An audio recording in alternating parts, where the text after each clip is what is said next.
Kenyans should brace themselves for a showdown in Mandera County. Those aren't my words, but the blunt warning from former Mandera Governor Ali Roba, who once served as a captain in the Kenya Defense Forces. The Senate Standing Committee on Finance and Budget. Now, Ali Roba has come out swinging over what he calls an unfolding crisis in the border county. Just hours ago, Roba claimed that Jubaland forces have not only displaced Mandera residents, but are actively mobilizing weapons and troops inside Kenyan territories, preparing for war.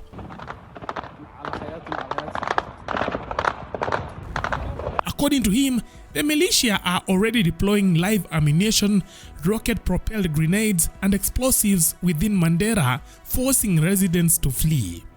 And the evidence appears to back him. Reports emerged that an RPG struck a primary school in Mandera after days of cross-border fighting between the Somali National Army and Jubaland forces.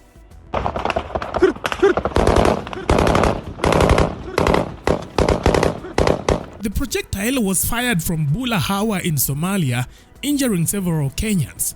In the past weeks alone, stray bullets have left many wounded, and hundreds of internally displaced people are now seeking safety away from the frontier. Aishi BB1, mimi mtu kuishi hapa, watu ya BB1 vile munaona. Wale watu wanaishi BB1 ni watu wengi sana. Leo hii watu wanasimama hapa peke yake ndio wanaishi BB1.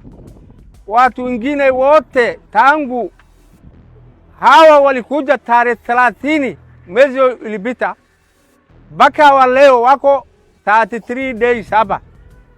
Watu ni hawa tu, wengine wamehama.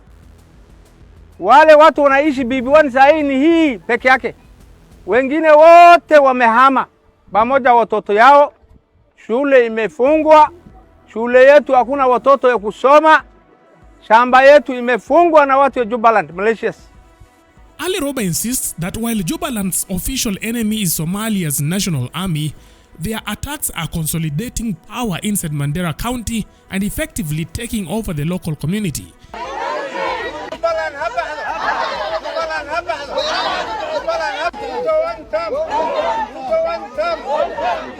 His message to President William Ruto's administration is blunt. If deaths, injuries, or property destructions escalate, the Kenya Kwanza government will carry full responsibility. Support from Mandera County, he warns, should never be mistaken for a license to gamble with people's lives. Then came his sharpest warning yet. If the state fails to act, Roba declared he and Mandera residents will mobilize to defend their county, a move he admits could jeopardize peace and plunge Kenya into international embarrassment. All leaders of Mandera County, all leaders, kama hamuongei, tutaongea. So at the moment there is no cause for alarm. There is no politicization of security, is not necessary. The twist in this crisis is, even as Roba raises the alarm, the government continues to dismiss every claim. From the County Commission of Mandera to Interior CS Kipchumba Murkomen, the official line is consistent. No single Jubaland soldier is on Kenyan soil. Complaints that have come from citizens have been looked at. The question of occupation of school, there is no school currently being occupied, as a matter of fact. And so, if there are other parts of Kenya that there is a spillover of citizens from the neighboring countries, with Somalia particularly, that will be, and that's why I said the security team will work on it to make sure that they return peacefully. What our main problem in our border that we deal with as Kenya is the criminals, is the people who want to attack our country, kill people, steal property, burn, and so forth. The stance has left Kenyans asking, who should they believe? You see, the former governor, the current governor, and Mandera residents are all insisting that Jubaland forces are present and active. Gachagua alisema ukweli. Watu ya Jubaland militias wako Mandera, wako BB1, watu wamekufa kweli yake. Governor yetu juzi aliongea ukweli pamoja MCA yetu Faisal. walisema ukweli. County Commissioner aliongea akasema ni uongo yao, uongo yake. Watu wako hapa, County Commissioner anasema uongo.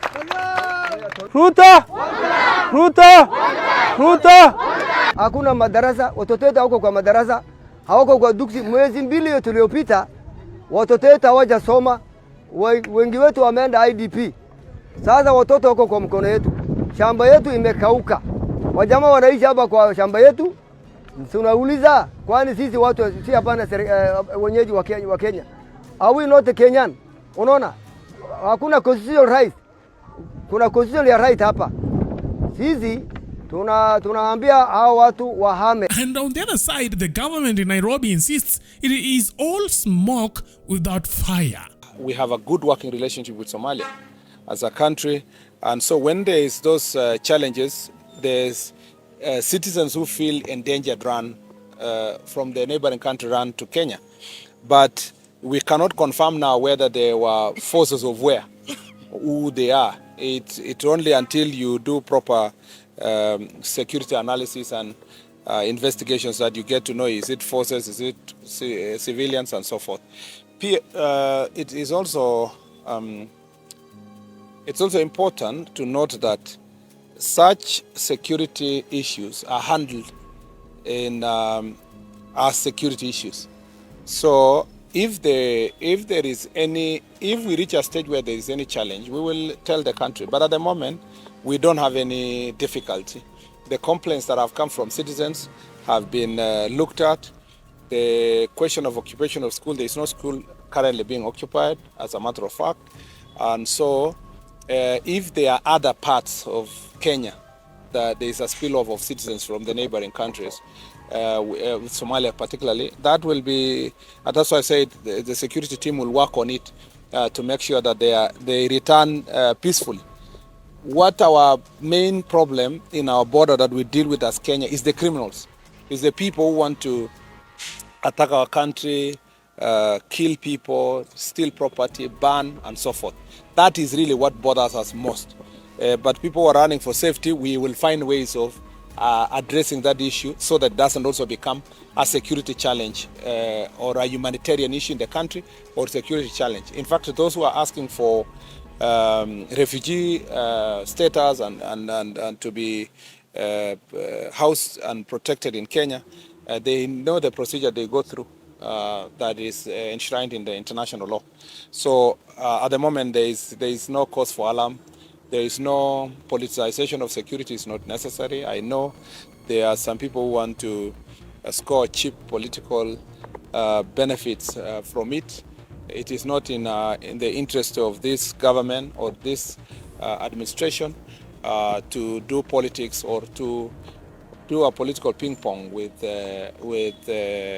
opposition leaders and any other person on matter of security. Where there is complaints from citizens, we investigate and we deal with it in a manner that will, where necessary, where we know that national interest is being protected, we will handle it confidentially.